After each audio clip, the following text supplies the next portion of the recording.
Well, welcome everyone. My name is Heather Norton. I'm the Vice President of Science and Nature here at Discovery Place, and it is my honor and privilege to welcome you. We are so thrilled to be hosting our first in-person adult event in over a year, and it's just with a lot of joy that we see you all here today. So you are kind of our introductory audience to this new program called Science on Screen. And so we're hoping to really run a lot more of this type of programming in the future. So we will be asking for your feedback and hoping you can help us inform the types of adult programming we can offer here at Discovery Place moving forward. This is an audience that we want to continue to engage with, and we want to make sure that you feel that there are meaningful opportunities for you here at Discovery Place. So my job today, though, is to introduce our guest speaker. We're going to be learning all about artificial intelligence, and we're going to watch War Games, which for a lot of us, we might remember from when we were younger. And that was an iconic film with Matthew Broderick and Ali Sheedy. And so it's a really great film to kind of tie to the exhibit. I'm going to introduce Phaedra Bonadares, and she is a fantastic person who's come over from Raleigh. We are so excited to have her. As you can imagine, with the gas shortage that happened over the past couple days, that was a feat in of itself. And so we're just so thrilled she's here. So Phaedra calls herself a serial entrepreneur turned intrapreneur. She's an incredible lady, and she's going to share her journey in gaming with us tonight. She has incredible insights. She has 5 patents. She launched the first national scholarship program for women to pursue degrees in game design. Just a lot of passion and really close to Discovery Place heart. So without further ado, I want to introduce Phaedra and turn it over to her. Awesome, thank you. Yay. Excellent, hello everybody, good evening. This feels so weird. I do a lot of keynotes, but this is the first I've done in like over a year that's face-to-face, so it feels really weird. First of all, thank you. I'm so pleased to be here, to be introducing such a culturally important movie. A couple of 3 factoids that you may or may not know about this culturally important movie that certainly inspired a number of different kinds of people and politics. Number 1 is that this was the very first movie that introduced the hacker archetype via film.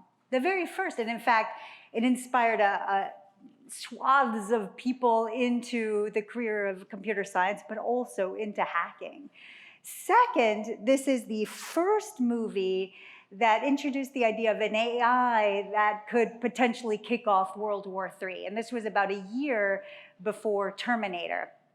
And thirdly, this movie actually helped to affect public policy. So what happened was when this movie came out, President Ronald Reagan had a pre-screening at Camp David. And he so enjoyed the movie and he was so interested in it that actually he had a meeting with his Joint Chiefs of Staff the next day. And he asked his Joint Chiefs of Staff, hey, is this something we need to be worried about? And of course, you know, his leadership said, well, give us a week, we'll come back to you and let you know. And 1 week later, his Joint Chiefs of Staff say, actually, the problem is worse than you might think, right? So what ended up kicking off is a number of congressional panels. In fact, they were showing in Congress clips from this movie, right, in order to then pass the Computer Fraud Act. So again, very interesting to see how pop culture can affect people and politics. So anybody big fans of this show? Yeah, I know I am. I know I am. Certainly, I think that pop culture can be an incredibly powerful tool to inspire people in politics.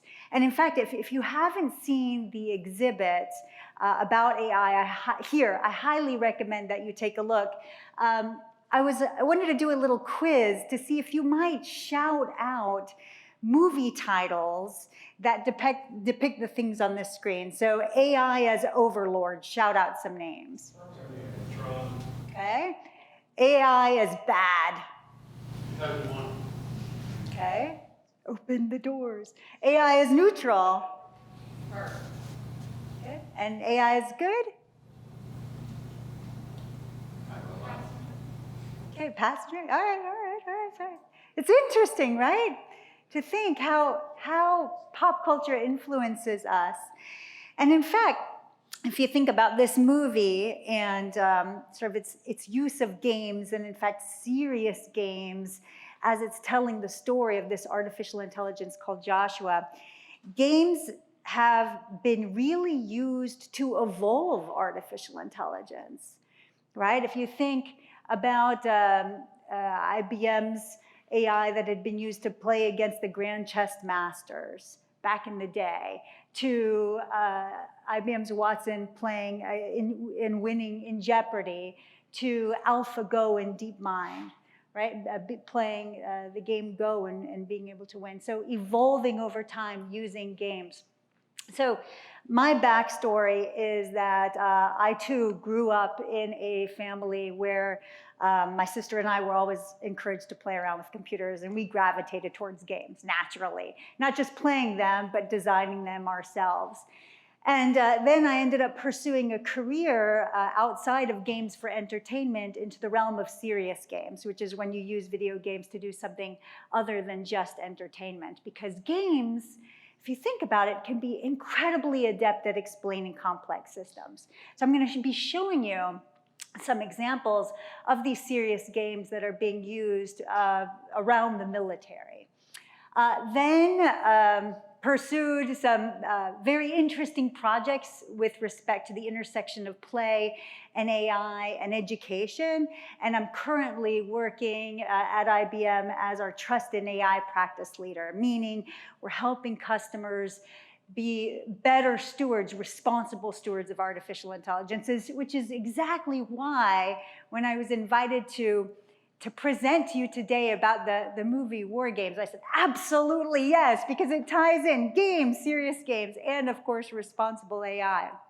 So to start off, some examples of serious games within the military. So serious games have been used beyond optimizing strategy, also been used as a recruiting tool, a major recruiting tool. In fact, America's Army is a very popular game that was released in about 2002. It was one of the more popular ways that the United States Army used to recruit the next generation of soldiers. But it's very interesting to see that even in massively multiplayer online games today, that they're also being used as recruiting tools, as you can see from very different kinds of groups, including terrorist groups. In fact, Edward Snowden, one of the things that he released or he unveiled was the fact that the NSA and the CIA were looking into MMOs and monitoring chats within those kinds of systems. Another example of the types of serious games which are being used, in fact, the United States Navy, they created a game called Mowgli, massively multiplayer online game, war game leveraging the internet. That's what it stands for, Mowgli. And in essence, what they were doing, where they were crowdsourcing different kinds of potential events and strategies that might happen around the world within the next 50 years. And again, it was a very interesting way of actually using an alternate reality game as a means to gather this kind of information and then rank different kinds of approaches.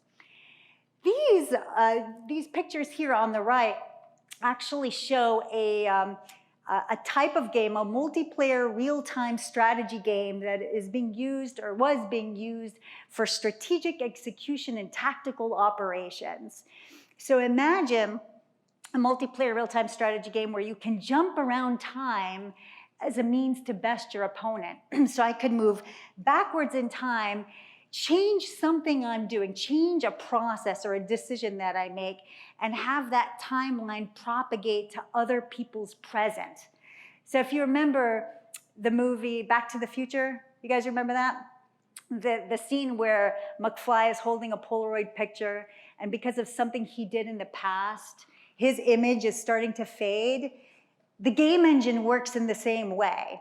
So, I mean, what an incredible way to be able to collectively optimize a process than using that kind of an engine. Some other examples, games being used to help treat stress, right? Especially with war veterans. Tetris, there's been some incredible research studies from Oxford University showing how people who witness something really, really traumatic and terrible, if they happen to play something like Tetris shortly thereafter, there's less of a chance that they're gonna have recall of the traumatic event, the traumatic incident, which is truly interesting. Some other examples, the screenshot to the far left is from a movie called, a video game called Nevermind, that you play wearing biometric devices. This is actually a serious game that I saw at a US Army summit on serious games.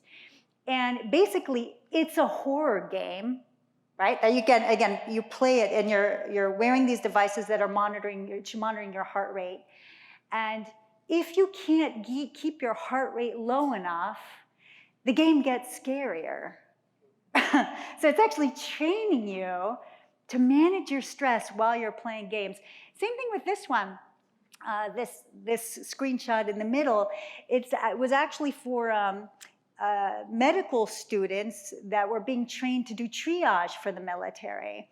Same sort of system, you know, it's a VR system, you're playing it wearing the biofeedback devices, and if you can't keep your heart rate down while you're playing it, you can never win the game. So it's trying to train you how to better react to different kinds of stressors. This is an example, not from the realm of military, but in that same vein of using games to help people better manage their stress. This was actually a game, a class at a disadvantaged high school out in Texas.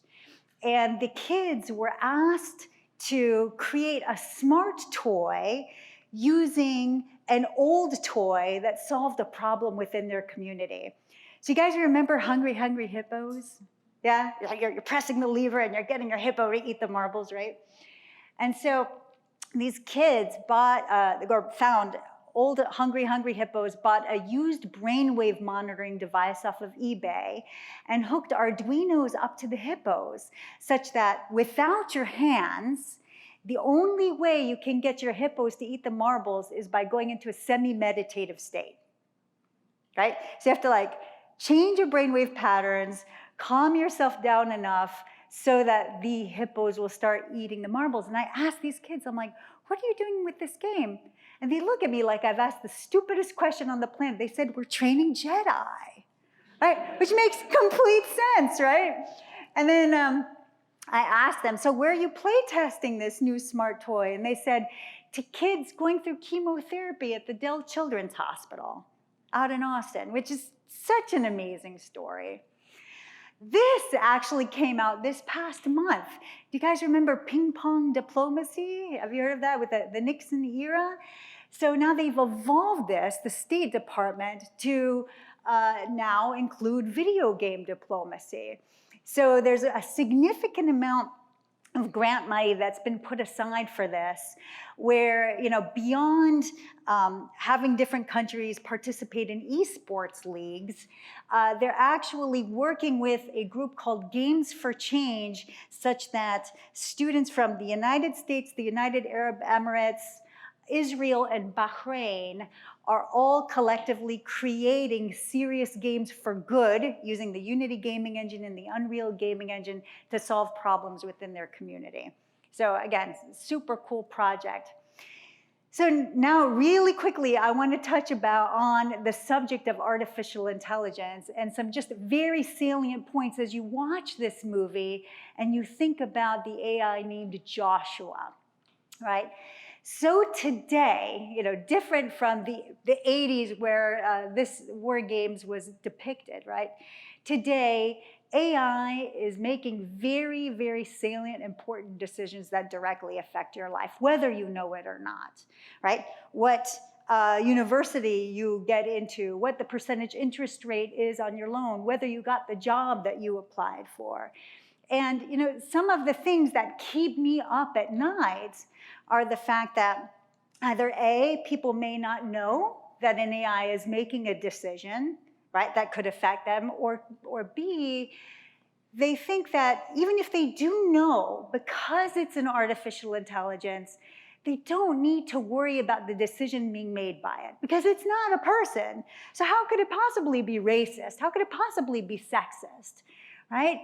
So there's this fundamental misunderstanding about how it's actually fallible humans that are designing these algorithms, that are curating the data to train these models, right? And so when you're thinking about what needs to happen, like what are the kinds of things one needs to think about when one decides whether to trust a decision being made by an artificial intelligence, you've got to be thinking about these 5 things, right? Is it fair? Right? Is it biased towards you? Is it easy to understand? Can you ask it, what's the data lineage and provenance, right, that was being used to come up with this decision? Is it possible someone might have be able to tamper with it and trick it into making a specific kind of decision? Accountability, is my data safe? And when thinking about these challenges, right, those 5 questions, this is a socio-technological challenge, not just a technological challenge, right? And that's a really key, important thing to understand. In fact, this is something that I'm really advocating for, and it's wonderful that the Discovery Place is having an exhibit like the one you're witnessing today, not just this movie, but the exhibit upstairs. Because we're not teaching enough about this right now. We're really doing a disservice. Right now, if you're lucky enough to be taking a class in AI and ethics, likely you've self-categorized as a computer scientist or a data scientist or a machine learning scientist. Not as the next generation legislator, right? Not as the person affecting public policy or a doctor, right? I think we really have an opportunity to think about how we market this space, because again, artificial intelligence directly affects each and every one of us. And I've got a Harry Potter sorting hat picture here for a reason, because I'm on the advisory board for Marbles Kids Museum in Raleigh. And we were hosting a kids code event, and this was a couple of years ago, and I was thinking, okay, I want to introduce this idea of, a responsible AI, and in particular bias to kids. Like, how do I do this, especially using pop culture? So with the local high school, we created an AI-powered Harry Potter sorting hat. So if any of the kids, just like in the book, any of the kids puts the hat on their head, right, and says something about themselves, the AI would take a natural language processor and determine which Hogwarts house they're in, right? And because we were working with one of the schools that had a makerspace lab, like the hat, actually from the voice from the movie, the lips of the hat would move, Slytherin or Gryffindor, right? And so I was up on stage and I rigged the hat such that if any of my kids were to put the hat on and say something I guess they would say, it would immediately put them in a Slytherin. And my 15-year-old gets up and she puts the hat on and she said something that I guess she would say. And she crosses her arms and she glares at me and she says, "Mom, you rigged the hat." And, because it said Slytherin, right? And I said, let this be a lesson to you. Never trust an AI that's not fully transparent and explainable. You should be able to ask the hat, like, what was it? What is the data lineage and provenance such that you decided to put me in a Slytherin? So again, the power of pop culture is really, really key. And note, on my last note right here, the artificial intelligence is an incredibly, incredibly powerful tool. Like, yes, it can be used to manipulate how we perceive the world, But if you think about our biggest challenges that we have as humans, right? Tackling climate change, coming up with vaccines faster, being able to travel to other places, other worlds, we're gonna need technologies like AI as a means to get us there. So we can't move backwards in time. We have to move forwards, but we have to do so in a smart way, hosting a smarter conversation. Thank you so much. Enjoy the show.